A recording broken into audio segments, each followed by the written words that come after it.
पिछले साल जब लोकसभा का अधिवेशन चल रहा था तो वहां पर समाजवादी पार्टी के एक सांसद आजम खान साहब,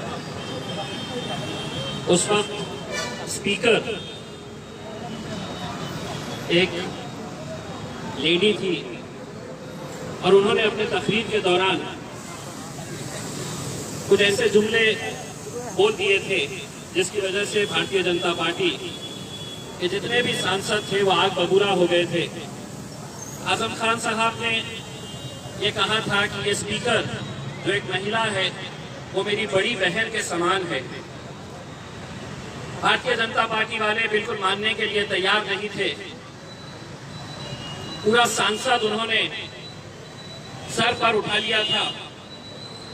आजम खान साहब को मजबूर किया गया था कि आपने माफी मांगना चाहिए क्योंकि आपने महिलाओं के खिलाफ गलत शब्दों का इस्तेमाल किए थे। मैं उस वक्त सांसद के अंदर मौजूद था। आजम खान साहब ने माफी मांगने के बाद भी जितनी भी भारतीय जनता पार्टी की महिलाएं सांसद थी उन्होंने ये मांग किए थे कि आजम खान के खिलाफ सख्त से सख्त कार्रवाई होनी चाहिए। सिर्फ एक जुमले के ऊपर अगर ये पूरी महिलाएं भारतीय जनता पार्टी की और उनके सहयोगी पार्टी की अगर सिर्फ एक जुमले के ऊपर इतनी आग बबूला हो सकती है तो उसी भारतीय जनता पार्टी के राज्य के अंदर मेरी एक बहन की इज्जत लूटी जाती है और ये पूरे के पूरे खामोश बैठे हैं। इससे ज्यादा अफसोस और शर्म की क्या बात हो सकती है। ये घटना होने के बाद सरकार किस तरह से रातों रात उस बच्ची की लाश को जला दिया जाता है और उसके बाद उसके परिवार तक कोई पहुंच न सके, सच्चाई बाहर निकल न सके, तो पुलिस का किस नंगा नाच वहां पर देखने को मिल रहा है कि ना मीडिया वालों को वहां पर जाने की इजाजत दी जा रही है, ना कोई और वहां पर जा सकता है, बल्कि हद तो ये हो गई है कि वहां का डीएम जाकर उसके परिवार वालों को धमकाता है। दोस्तों, किस दौर के अंदर हम जी रहे हैं इस बात का हमें अंदाजा लगाना चाहिए।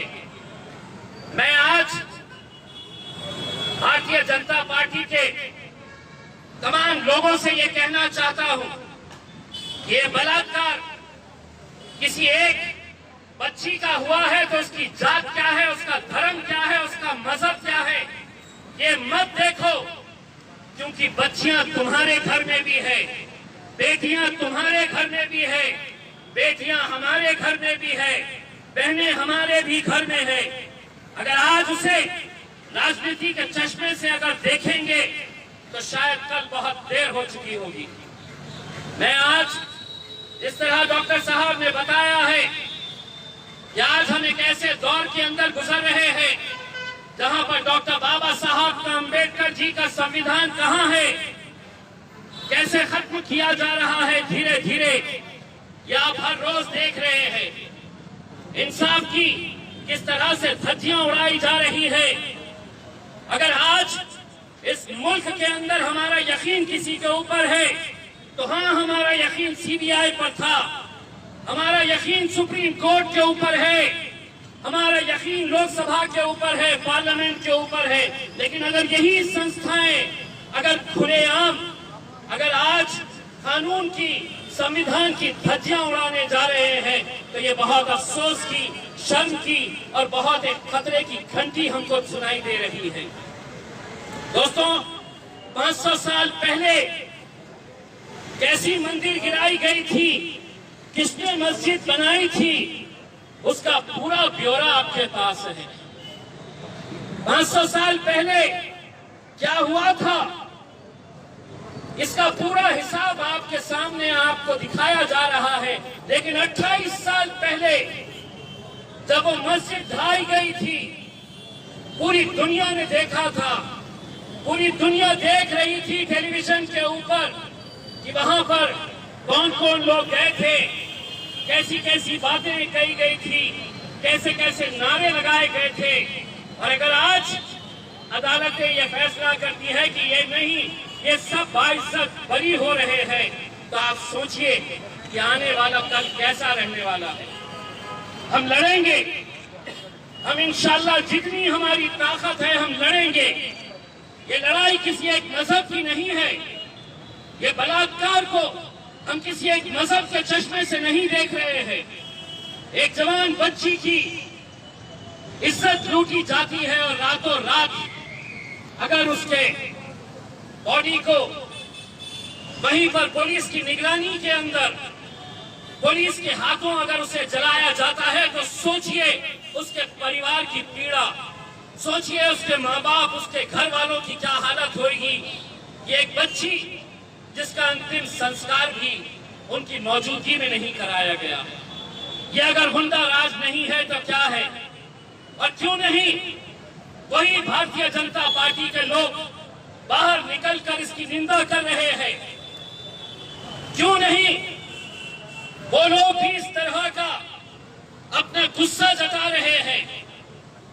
ये महज 40-50 लोग अगर हम यहाँ पर इकट्ठा हुए हैं तो सिर्फ इसलिए कि कल जब हमें परमिशन दी गई तो हमें बताया गया कि 20 लोग से ज्यादा नहीं रहने चाहिए, 30 लोग से ज्यादा नहीं रहने चाहिए।